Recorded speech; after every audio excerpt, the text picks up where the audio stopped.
Every woman has a story. This is where women come together to find connection through sharing those stories. Welcome to the story of her. What's your story? This is part 2 of my conversation with Jenna Heath. Jenna's episode was so fantastic that I decided to divide it into 2 separate episodes, and I hope you give the other one a listen as well.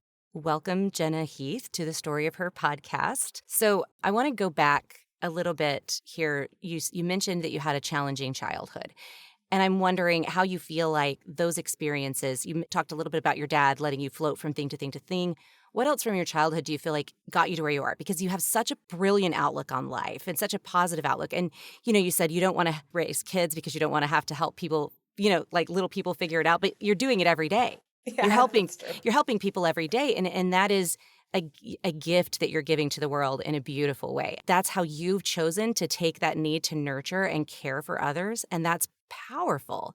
But where did that come from? Like, how did we get there? Help us understand that. That's really kind, first of all. Thank you so much for saying that. So I was raised in kind of an interesting house, I guess I would say. So my dad is a rock star, but he was an air traffic controller his entire career, extremely stressful career. I think people all of a sudden want to know what an air traffic controller is in the last few months. But it's ranked the second most stressful job in America after the president of the United States. Wow. And especially if you're working at big airports, my dad worked at huge airports. So when I was being raised, he was gone a lot. And when he was home, he was really stressed. And my mom is an addict. From the outside looking in, like she had it all. Like she had a great home. She was a stay-at-home mom. My dad made good money. So like we didn't really struggle for things like, and I'll never lie about that. I had a very privileged childhood in that way. But my mom really struggled with a lot of mental health problems, and she just never got over it, transparently. And she still hasn't to this day. Yeah. And so I think that my parents got separated when I was about 8, so I was really young. My dad retired when I was 10, so I basically my entire life flipped in the span of a couple of years that my dad became my sole caregiver. He was a stay-at-home dad basically with me, and my mom was essentially not in my life at all after that. And my dad worked really hard to protect me through the divorce and courts, and it was just really messy. It was awful. And my mom I don't think she's a malicious person, but I don't think she knows how to love very well. And so she was really vindictive in that process. My dad adopted me when I was born, and I didn't know that until my parents got divorced, and my mom tried to use that against us in the divorce. And it was just really awful. So by the time I was 17, I decided I was going to go out of state for college. I wanted to be as far away from my family as possible. Or at least my immediate family, I should say. And my dad and I are still so close. He is my best friend. He has been my rock for most of my life, but he's a weirdo. Like he has had his own lived experiences, right? So, I think you come to this point as an adult when you're an adult and your parents are an adult and you're like, oh, wow, you're a human being too.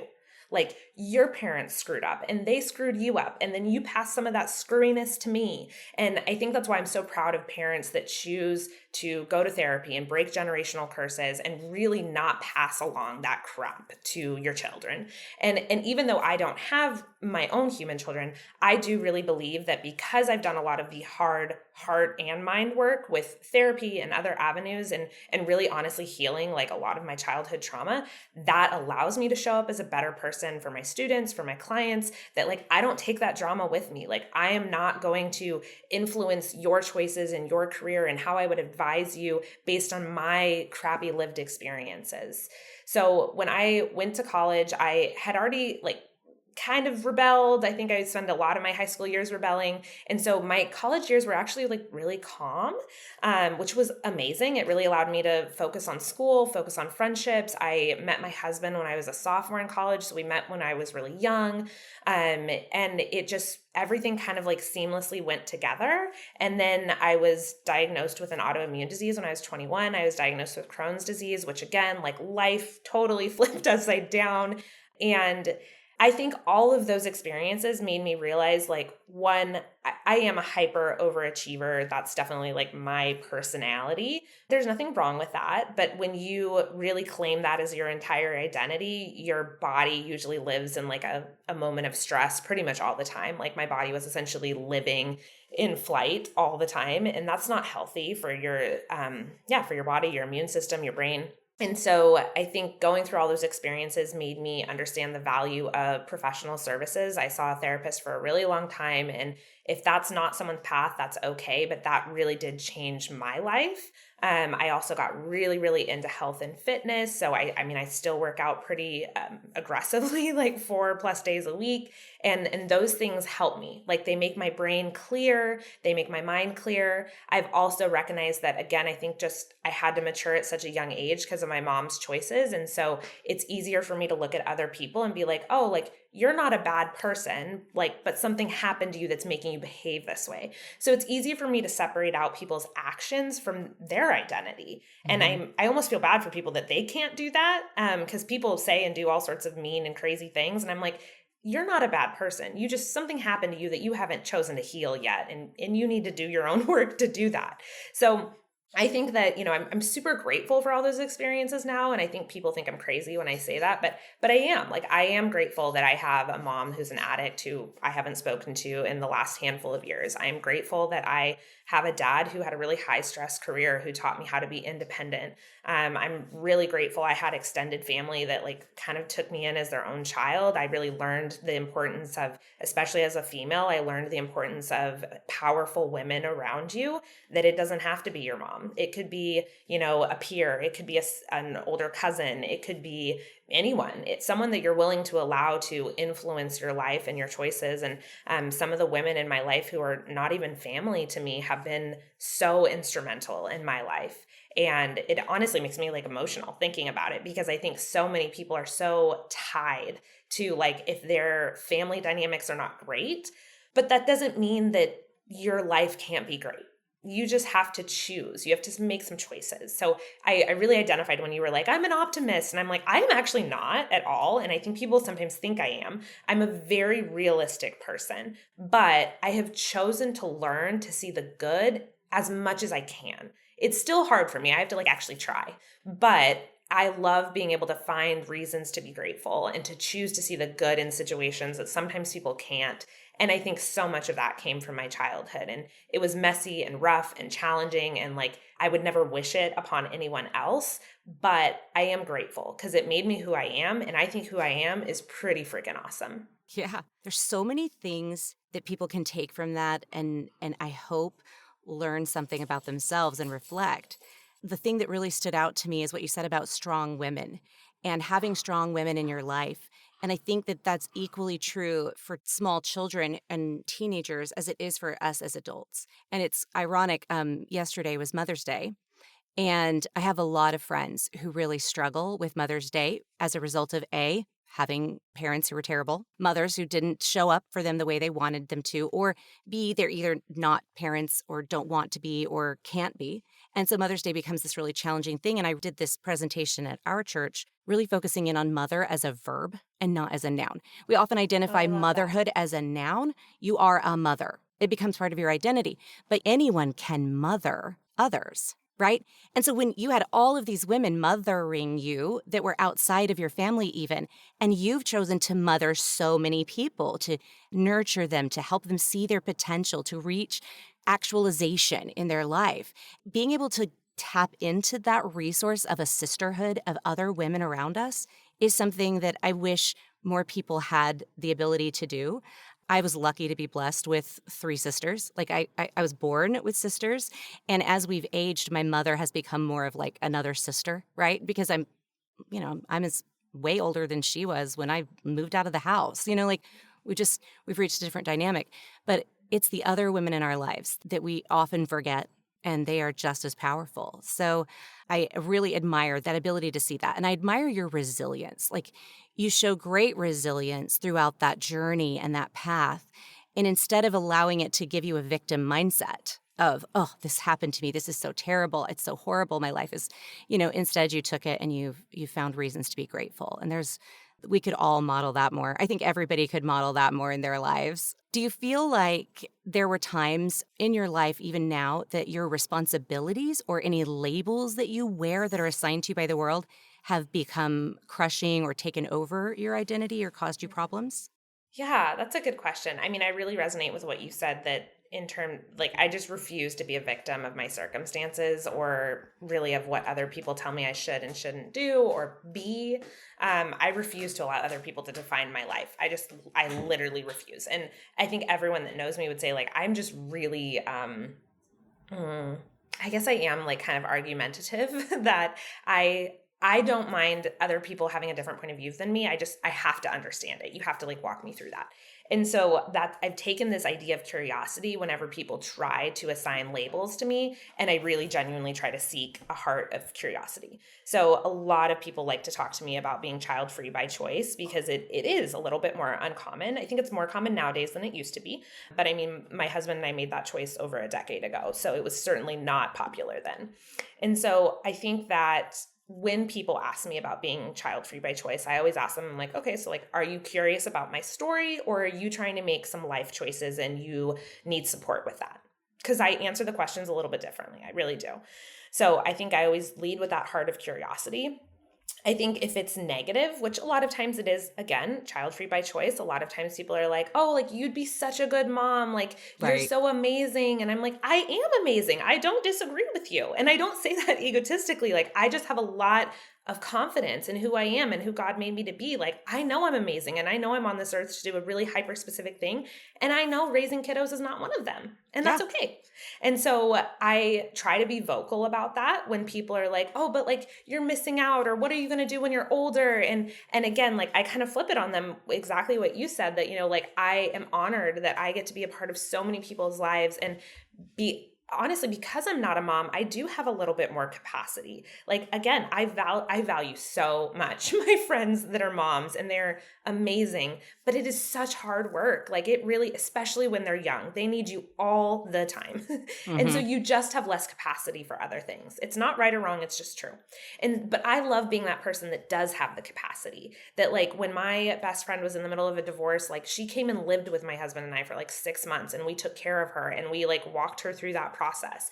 And I was able to do that because I just have a little bit more capacity. And so when people say that to me, I'm like, well, God, I hope when I'm 90 years old and I need someone to take care of me, I'm hoping that my nieces and nephews will step up. I'm hoping that my best friends who are to me like sisters will step up. Like, I'm hoping people that are not blood related, but to me are chosen family, I'm hoping those people will step up and take care of me, not because they have to, because we're blood related, but because they want to, because I've made an impact on their life, and because they love me.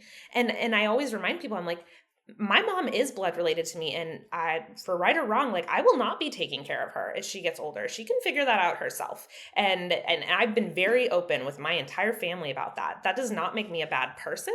No. That honestly makes me a wise person.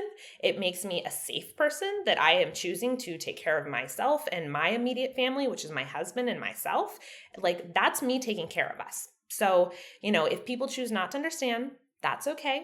Heart of curiosity, trying to explain to the best of I can. But at the end of the situation, like, I don't have to live with their choices. I have to live with mine. And so if they don't like my choices, like, okay, well, maybe that's a boundary that now needs to go up. Maybe you're not someone I should have in my life, or maybe I'm not someone you should have in your life. And I'm always honest with people about that too. Like, I am not for everyone, and that is okay. Like, yes. If I am too saucy and too spicy and too much for you, amazing. Go find someone else. I'm just not a good fit. And that's okay. Like, I don't need to be that for everyone. And so I think that I really try to be kind to people, but I'm also like totally okay with just walking away and being like, you're not good for me. I'm not good for you. See you later.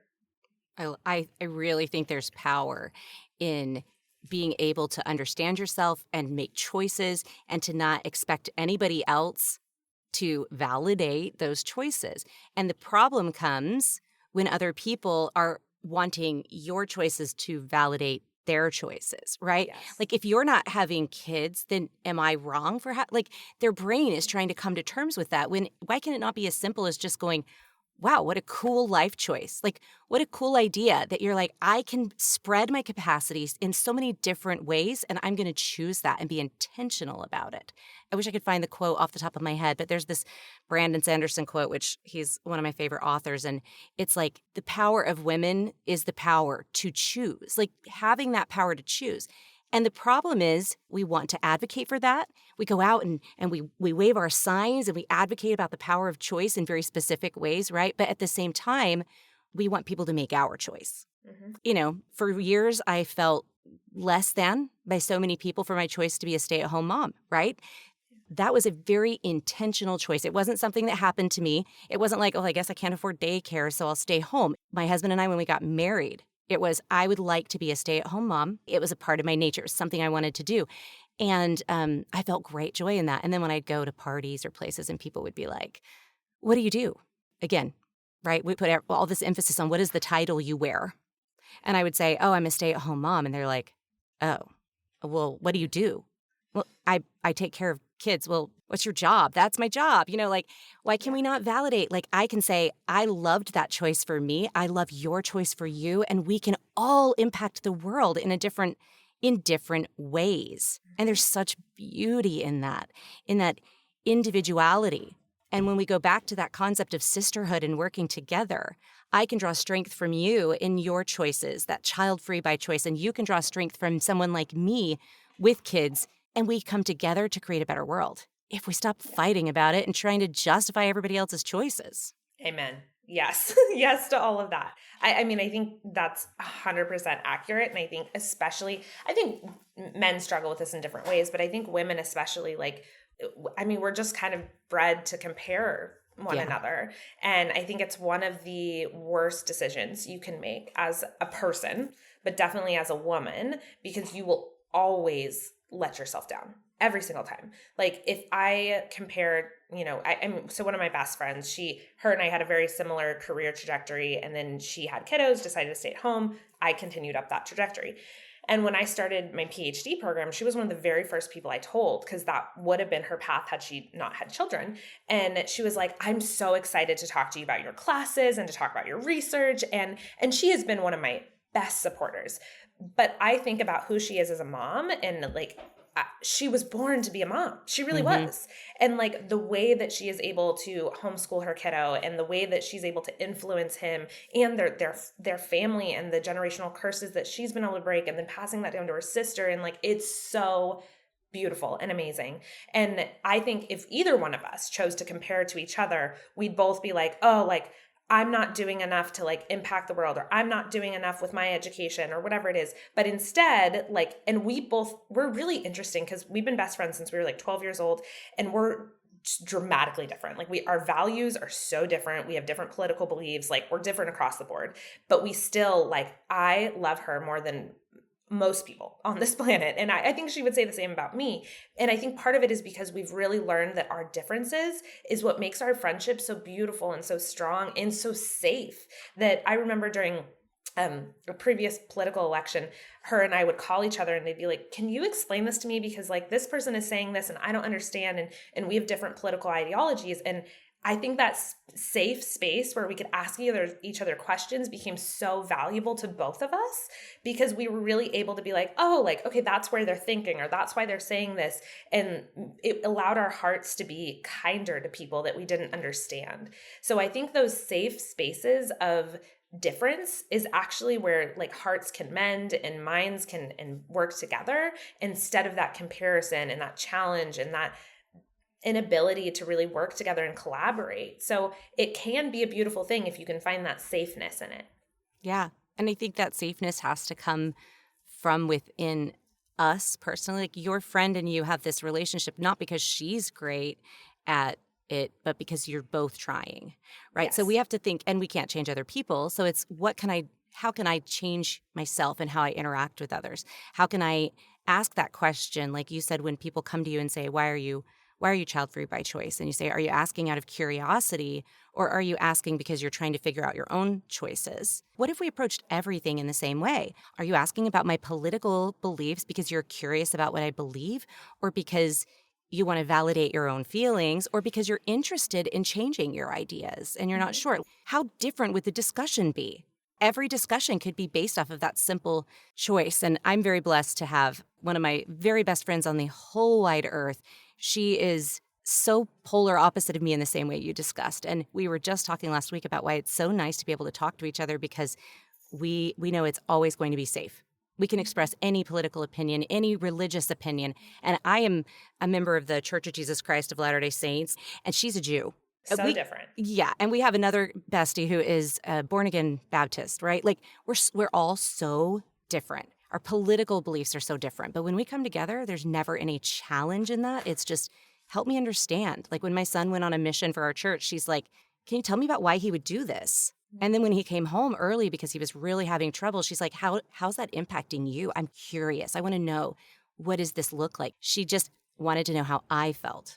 This has been a fantastic discussion. I really feel like we could be besties in real life, right? Like, we probably should be. Yeah, definitely. Because I love your resilience. I love your ideas about success and about choosing your identity and not letting other people put it on you. And this concept that we can have healthier relationships if we communicate our needs, if we're not afraid to ask. I want to know, just to close up, what's your best advice specifically for women who are seeking to understand themselves better? You mentioned a mission statement and writing it out, but how do they overcome those society labels, the labels that, they stick sometimes whether we want them to or not? How do we avoid that? Yeah. Well, I don't know if we can avoid it entirely. I think learning to critically think about situations and asking yourself critical questions, or again, finding a safe space, whether that's a best friend or a partner or whoever it is. I'm really reliant on my friends and family, and definitely my husband, to be honest with me. So if someone says something to me that is hurtful, I try so hard not to be offended, which is actually very hard for any human. Anyone that says otherwise is totally BS. Yeah. But I try really hard not to be offended. And I try again, taking that heart of curiosity, asking the people I feel safe with and saying like, hey, for a while, I had a problem with a bunch of my students that they were like unwilling to talk to me because they said that I was really intimidating. So I finally just like went to my safe people and I asked them and I was like, hey, like, do you think I'm intimidating? And they were like, well, you don't smile a lot when you're talking to people. And so like your face just looks kind of angry. And I was like, oh yeah, that would really affect people's willingness to kind of be vulnerable with me and talk to me about what's going on. So I did this for like a year. I kid you not. And I literally would stand up in the morning, go to my mirror, and I would practice what I would call smile ups. So I'd literally like stand in front of my mirror and be like, okay. And then like smile a little big and then smile small. And like I practiced my smiles. And I did this so much that now it's like naturally part of like, even when I'm talking, people always compliment me because they're like, how do you smile when you talk? And I was like, I've like practiced it for years. And so I think when you feel like people are coming at you with any version of labels is like taking a moment to kind of critically think and be like, is there truth here? And honestly, if you're frustrated, even in the slightest, there usually is some truth there. And so going to a safe person, asking them like, hey, do you think there's truth here? What do you think I could do about it? If you are seeking professional help, certainly go that route as well. I also think this is a great space for like coaches and consultants, depending on, what type of person you're trying to look for, someone that's unbiased in your life that could support you. And asking them that question. And then you have to actually receive whatever they say, right? So like when people in my life told me like, yeah, like you don't smile a lot and it like kind of comes off as like aggressive, I could have chosen to be like really pissed and frustrated and been like, Rah! But instead I was like, oh, dang, I think there is some truth there and I can see myself doing it. And then again, take action and change. And if you don't want to change it, that's okay too. You just have to recognize that that's a choice. Like inaction is a choice. And so choosing to take action or inaction and then just sticking with it. So once you make your choice, you have claimed your decision and like stick with that. And if you change your mind at some point, we're also humans, we're allowed to change our mind, but you have to own that too. So if someone's like, oh, well, you used to be this way or you used to do that, like you have to be like, yeah, I used to kind of suffer from RBF. I realized that was an issue. I started smiling more and now it's not an issue I struggle with anymore. Thank you so much for noticing. So I think that that's the best advice I would give to someone is like, try to take that heart of curiosity when people are coming at you and try not to be judgmental and try not to be offended and just see where that takes you. I think that a lot of times that will actually take you to a really beautiful healing place. I love it so much. I have nothing to add. I really want to end on that because that humility and self-awareness is hard to reach. is hard to reach, but it's a goal every one of us should strive for. Thank you, Jenna Heath. Tell us the name of your podcast again and where we can find you, like if we want to work with you on our career and growing or changing ourselves. Yeah, absolutely. So my podcast is Tearing Up My Heart, Emotional Leadership Lessons. You can find it on all podcast platforms. My Instagram is at jheathmoreno. I encourage people to reach out to me there. I post a lot of fun content about my dogs. And then LinkedIn is a great way to connect with me if you're looking for consulting and coaching services, or honestly, you just need support. I'm usually a pretty good listener as well. But yeah, those are most of my platforms. Fantastic. Thank you. Thank you, Jenna Heath. Thank you so much. I appreciate what you're doing. And it was really awesome getting to know you a little bit better.